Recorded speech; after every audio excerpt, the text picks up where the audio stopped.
ಎಲ್ಲರಿಗೂ ಇವತ್ತಿನ top breaking ಸುದ್ದಿಗಳಿಗೆ ಸ್ವಾಗತ. ಕರ್ನಾಟಕ ಸಿಎಂ ಬದಲಾವಣೆಗೆ ಹೊರಟ ಕಾಂಗ್ರೆಸ್ ಹೈಕಮಾಂಡ್ಗೆ ಎದುರಾಗಿದೆ ದೊಡ್ಡ ಶಾಕ್. ಇದೆ ಅಷ್ಟೇ ಅಲ್ಲ, ಗೃಹ ಲಕ್ಷ್ಮಿ ಯೋಜನೆಯ ಅಡಿಯಲ್ಲಿ ಹೊಸ ಟ್ವಿಸ್ಟ್. ಯಾರಿಗೆ ಸಿಗಲಿದೆಯಾ ಹಣ?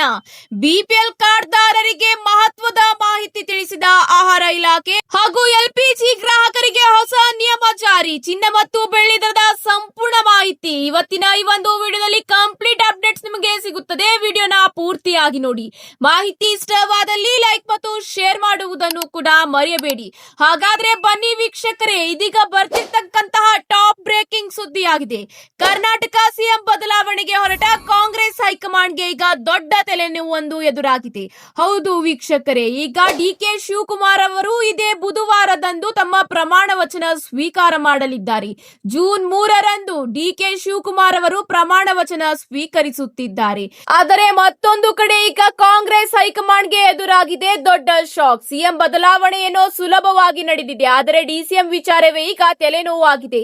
ಸಿದ್ದರಾಮಯ್ಯ ಅವರವರಿಂದ ರಾಜೀನಾಮೆ ಕೊಡಿಸುವುದು ಹೈಕಮಾಂಡ್ಗೆ ಸುಲಭವಾಗಿ ನಡೆದು ಹೋಗಿದೆ. ಇದರ ಬಳಿಕ ಡಿಕೆ ಶಿವಕುಮಾರ್ ಅವರನ್ನು ಮುಖ್ಯಮಂತ್ರಿಯಾಗಿ ಆಯ್ಕೆ ಮಾಡಲಾಗಿದೆ. ಆದರೆ ಇದರ ಬೆನ್ನಲ್ಲೇ ಪಕ್ಷದ ಹಿರಿಯ ನಾಯಕರಿಂದ ಒಂದೊಂದು ಬೇಡಿಕೆ ಶುರುವಾಗಿದೆ. ವಿಶೇಷವಾಗಿ ಸಿದ್ದರಾಮಯ್ಯ ಬಣವನ್ನು ಸಮಾಧಾನ ಪಡಿಸಲು ಮತ್ತು ಮುಂಬರುವ ಚುನಾವಣಾ ದೃಷ್ಟಿಯಿಂದ ಪಕ್ಷದ ಒಕ್ಕೂಟ ಕಾಯ್ದುಕೊಳ್ಳಲು ಬರೋಬ್ಬರಿ 4 ಡಿಸಿಎಂ ಹುದ್ದೆ ಸೃಷ್ಟಿಸಲು ಮುಂದಾಗಿದೆ.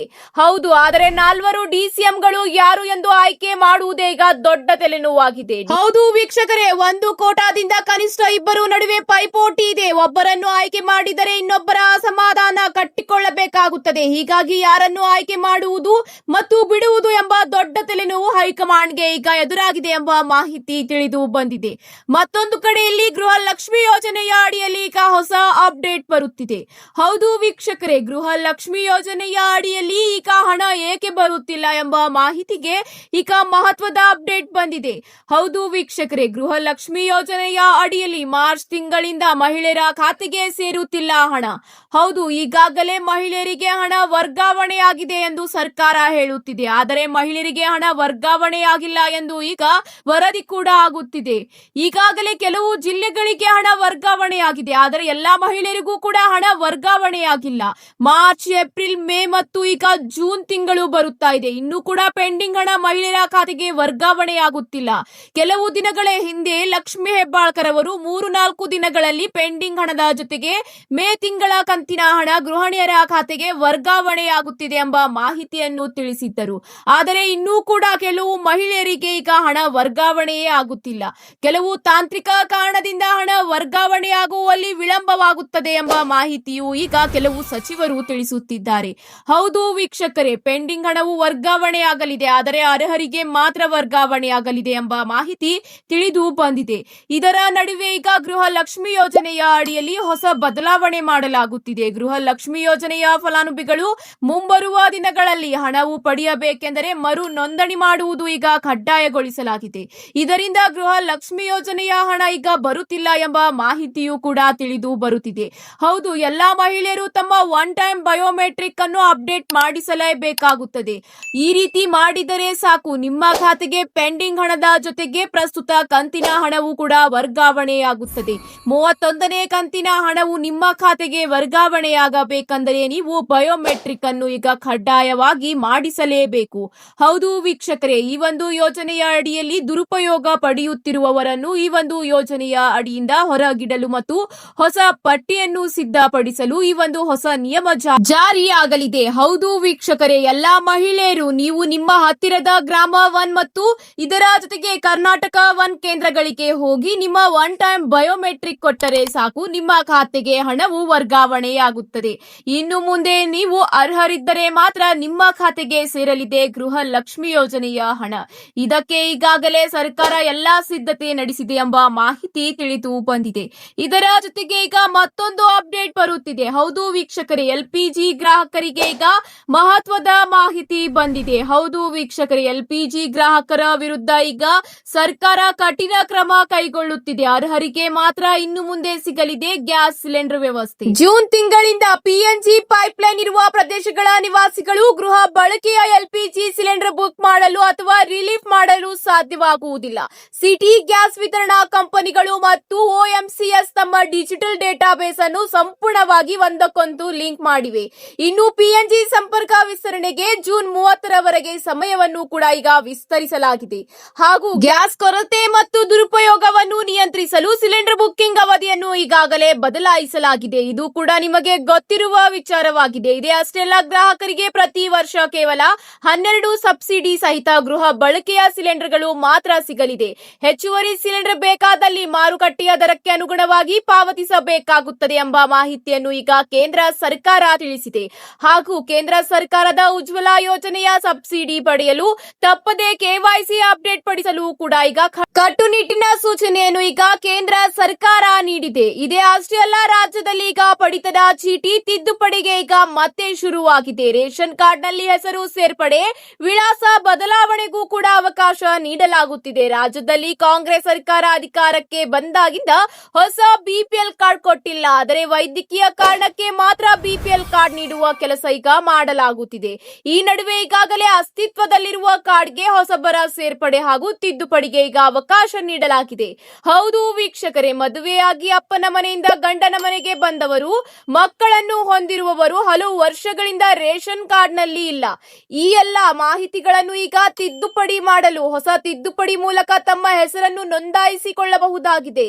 ಇದರಿಂದ ರೇಷನ್ ಪಡೆಯುವುದರಿಂದ ಹಿಡಿದು ಆರೋಗ್ಯ ಸೇವೆ ಪಡೆಯುವವರೆಗೆ ಅನುಕೂಲ ಆಗಲಿದೆ. ಹೌದು ವೀಕ್ಷಕರೇ, ಈ ಒಂದು ಅವಕಾಶ ನೀಡಲಾಗಿದ್ದು ಎಲ್ಲ ಜನ ಸಾಮಾನ್ಯರು ಈ ಒಂದು ಅವಕಾಶವನ್ನು ಸದುಪಯೋಗ ಪಡಿಸಿಕೊಳ್ಳುವಂತೆ ಈಗ ಆಹಾರ ಇಲಾಖೆ ತಿಳಿಸಿದೆ. ಜನರು ಆನ್ಲೈನ್ ಮತ್ತು ಆಫ್ಲೈನ್ ಮೂಲಕ ಅರ್ಜಿ ಸಲ್ಲಿಸಬಹುದಾಗಿದೆ. ಈ ತಿದ್ದುಪಡಿಯಲ್ಲಿ ಕುಟುಂಬದ ಹೊಸ ಸದಸ್ಯರನ್ನು ಸೇರಿಸಬಹುದಾಗಿದೆ. ಹೆಸರು ತೆಗೆದು ಹಾಕಬಹುದು, ಹೊಸ ವಿಳಾಸ ಬದಲಾವಣೆ ಮಾಡಬಹುದು, ಮೊಬೈಲ್ ಸಂಖ್ಯೆ ಬದಲಾವಣೆ ಮಾಡುವುದು ಹಾಗೂ ಕುಟುಂಬದ ಮುಖ್ಯಸ್ಥರ ಬದಲಾವಣೆ ಸೇರಿದಂತೆ ವಿವಿಧ ತಿದ್ದುಪಡಿ ಮಾಡಿಸಿಕೊಳ್ಳಲು ಈಗ ಅವಕಾಶ ಕಲ್ಪಿಸಲಾಗಿದೆ ಎಂಬ ಮಾಹಿತಿ ತಿಳಿದು ಬಂದಿದೆ. ಇನ್ನು ಅರ್ಜಿ ಸಲ್ಲಿಕೆ ಮಾಡಿದ ನಂತರ ತುಂಬಾ ಅಗತ್ಯವಾಗಿ ಬೇಗ ಕಾರ್ಡ್ ಬೇಕು ಅಂದರೆ ನಿಮ್ಮ ತಾಲೂಕು ಕಚೇರಿ ಅಧಿಕಾರಿಯನ್ನು ಭೇಟಿ ಮಾಡಿ ಮನವಿ ಮಾಡಬಹುದು. ನಿಮಗೆ ನೀಡಲಾದ ರಶೀದಿ ಪಡೆದುಕೊಂಡು ಅದನ್ನು ಅಧಿಕಾರಿಗೆ ನೀಡಿದರೆ ಅವರು ಪರಿಶೀಲನೆ ನಡೆಸಿ ತಕ್ಷಣ ನಿಮಗೆ ಅನುಕೂಲ ಮಾಡಿಕೊಡುತ್ತಾರೆ. ಇಲ್ಲವಾದರೆ ನಿಮಗೆ 1 ತಿಂಗಳ ಒಳಗೆ ಹೊಸ ರೇಷನ್ ಕಾರ್ಡ್ ನೀಡಲಾಗುತ್ತದೆ. ಹಾಗೂ ಅನ್ನಭಾಗ್ಯ ಯೋಜನೆಯ ಅಡಿಯಲ್ಲಿ ಮುಂದಿನ ತಿಂಗಳಿಂದ ಇಂದಿರಾ ಕಿಟ್ ವಿತರಿಸುವ ಸಾಧ್ಯತೆ ಇದೆ ಎಂಬ ಮಾಹಿತಿಯೂ ಕೂಡ ಕೇಳಿ ಬರುತ್ತಿದೆ. ಹೌದು ವೀಕ್ಷಕರೇ, ಅನ್ನಭಾಗ್ಯ ಯೋಜನೆಯ ಅಡಿಯಲ್ಲಿ BPL ಮತ್ತು APL ಕಾರ್ಡ್ದಾರರಿಗೆ ಈ ಒಂದು ಯೋಜನೆಯ ಲಾಭ ಈಗ ಸಿಗಲಿದೆ. ಇಂದಿರಾ ಕಿಟ್ ಜನ ಸಾಮಾನ್ಯರಿಗೆ ಈಗ ಜೂನ್ ತಿಂಗಳಿಂದ ವಿತರಿಸಲಾಗುವುದು ಎಂಬ ಮಾಹಿತಿ ತಿಳಿದು ಬಂದಿದೆ. ಈಗ ಮತ್ತೊಂದು ಅಪ್ಡೇಟ್ ಏನೆಂದು ನೋಡೋಣ ಬನ್ನಿ ವೀಕ್ಷಕರೇ. ಇಂದು ಚಿನ್ನ ಮತ್ತು ಬೆಳ್ಳಿ ದರದಲ್ಲಿ ಏರಿಳಿತವಾಗಿದೆಯಾ ಇಲ್ಲವಾ ಎಂಬ ಸಂಪೂರ್ಣವಾದ ಮಾಹಿತಿ ನೋಡೋಣ ಬನ್ನಿ ವೀಕ್ಷಕರೇ. ಮಹಿಳೆಯರ ಅಚ್ಚುಮೆಚ್ಚಿನ ಆಭರಣವಾಗಿರುವ ಚಿನ್ನ ಕೇವಲ ಸೌಂದರ್ಯದ ಸಂಕೇತ ಮಾತ್ರವಲ್ಲ, ಇದೊಂದು ಅತ್ಯುತ್ತಮ ಹೂಡಿಕೆಯ ಮೂಲವೂ ಹೌದು. ಮದುವೆ, ಮುಂಜಿ ಸೇರಿದಂತೆ ಯಾವುದೇ ಶುಭ ಸಮಾರಂಭಗಳಿಗೆ ಭಾರತೀಯರು ಚಿನ್ನದ ಮೇಲಿನ ಬೇಡಿಕೆ ಎಂದಿಗೂ ಕೂಡ ಕಡಿಮೆಯಾಗುವುದಿಲ್ಲ. ಜಾಗತಿಕ ಮಾರುಕಟ್ಟೆಯ ಬೆಳವಣಿಗೆಗಳು, ರೂಪಾಯಿ ಮೌಲ್ಯ ಮತ್ತು MCX ಮಾರುಕಟ್ಟೆಯ ಏರಿಳಿತಗಳ ಪ್ರಭಾವದಿಂದ ಪ್ರತಿದಿನ ಚಿನ್ನ ಮತ್ತು ಬೆಳ್ಳಿಯಲ್ಲಿ ನಿರಂತರ ಬದಲಾವಣೆ ಆಗುತ್ತಲೇ ಇರುತ್ತದೆ. ಇಂದು ಹಳದಿ ಲೋಹದ ಬೆಲೆಯಲ್ಲಿ ಕೊಂಚ ಏರಿಕೆ ಕಂಡು ಬಂದಿದೆ. ಆಭರಣ ಪ್ರಿಯರಿಗೆ ಮತ್ತು ಹೂಡಿಕೆದಾರರಿಗೆ ಇಂದಿನ ನಿಖರ ಬೆಲೆಯ ಮಾಹಿತಿ ಅತ್ಯಂತ ಅವಶ್ಯಕವಾಗಿದೆ. ವಿಶೇಷವಾಗಿ ಬೆಂಗಳೂರಿನಲ್ಲಿ ಚಿನ್ನದ ಬೆಲೆ ಮತ್ತು ಬೆಳ್ಳಿ ಬೆಲೆ ಎಷ್ಟಾಗಿದೆ ಎಂಬ ಮಾಹಿತಿ ನೋಡೋಣ ಬನ್ನಿ ವೀಕ್ಷಕರೇ. ನಿನ್ನೆಯ ಮಾರುಕಟ್ಟೆಯ ದರಕ್ಕೆ ಹೋಲಿಸಿದರೆ ಇಂದು ಚಿನ್ನ ಸ್ವಲ್ಪ ಮತ್ತು ಬೆಳ್ಳಿಯ ಬೆಲೆಯಲ್ಲಿ ಸ್ವಲ್ಪ ಏರಿಕೆಯಾಗಿದೆ. ಹೌದು ವೀಕ್ಷಕರೇ, ಹಾಗಾದರೆ ಇಂದಿನ ಚಿನ್ನ ಮತ್ತು ಬೆಳ್ಳಿ ದರ ಎಷ್ಟಿದೆ ಎಂದು ನೋಡೋಣ ಬನ್ನಿ. ಸಿಲಿಕಾನ್ ಸಿಟಿ ಬೆಂಗಳೂರಿನಲ್ಲಿ ಇಂದು 22 ಕ್ಯಾರೆಟ್ ಚಿನ್ನದ ಬೆಲೆ 1 ಗ್ರಾಂಗೆ 14,451 ರೂಪಾಯಿ ದಾಖಲಾತಿಯಾಗಿದೆ. ಇದೇ ರೀತಿ 24 ಕ್ಯಾರೆಟ್ ಶುದ್ಧ ಚಿನ್ನದ ಬೆಲೆ 1 ಗ್ರಾಂಗೆ 15,765 ರೂಪಾಯಿ ಆಗಿದೆ. ಇನ್ನು ಬೆಳ್ಳಿಯ ವಿಷಯಕ್ಕೆ ಬಂದರೆ ಬೆಂಗಳೂರಿನಲ್ಲಿ 1 ಗ್ರಾಂ ಬೆಳ್ಳಿಯ ಬೆಲೆ 280 ರೂಪಾಯಿ ಇದೆ. ಹೌದು ವೀಕ್ಷಕರೇ, ಇದೇ ರೀತಿ 1 ಕೆಜಿ ಬೆಳ್ಳಿಯ ಬೆಲೆ ಇಂದು 2,80,000 ರೂಪಾಯಿ ಆಗಿದೆ. ಇದೇ ರೀತಿ ದೇಶದ ಪ್ರಮುಖ ನಗರಗಳಲ್ಲಿ ಇಂದಿನ 22 ಕ್ಯಾರೆಟ್ 1 ಗ್ರಾಂ ಚಿನ್ನದ ನಿಖರ ಬೆಲೆಯ ಮಾಹಿತಿ ನೋಡೋಣ. ಬೆಂಗಳೂರಿನಲ್ಲಿ 1 ಗ್ರಾಂಗೆ 14,451 ರೂಪಾಯಿ ಇದ್ದರೆ ದೆಹಲಿಯಲ್ಲಿ 14,466 ರೂಪಾಯಿ ಇದೆ. ಚೆನ್ನೈನಲ್ಲಿ 14,601 ರೂಪಾಯಿ ಆಗಿದೆ ಮತ್ತು ಹೈದರಾಬಾದ್ನಲ್ಲಿ 14,451 ರೂಪಾಯಿ ಇದೆ. ಎಂಸಿಎಕ್ಸ್ ಟ್ರೆಂಡ್ ಮತ್ತು ಡಾಲರ್ ಎದುರು ರೂಪಾಯಿ ಮೌಲ್ಯ ಕುಸಿತ ಹಾಗೂ ಅಂತಾರಾಷ್ಟ್ರೀಯ ಆರ್ಥಿಕ ವಿದ್ಯಮಾನಗಳು ಈ ದಿಢೀರ್ ಬೆಲೆ ಏರಿಕೆಗೆ ಪ್ರಮುಖ ಕಾರಣವಾಗಿದೆ. ಇವತ್ತಿಗೆ ಇಷ್ಟೇ ವೀಕ್ಷಕರೇ, ಮತ್ತೆ ಸಿಗೋಣ ಮುಂದಿನ ಟಾಪ್ ಬ್ರೇಕಿಂಗ್ ಸುದ್ದಿಗಳ ಜೊತೆಗೆ. ಧನ್ಯವಾದಗಳು.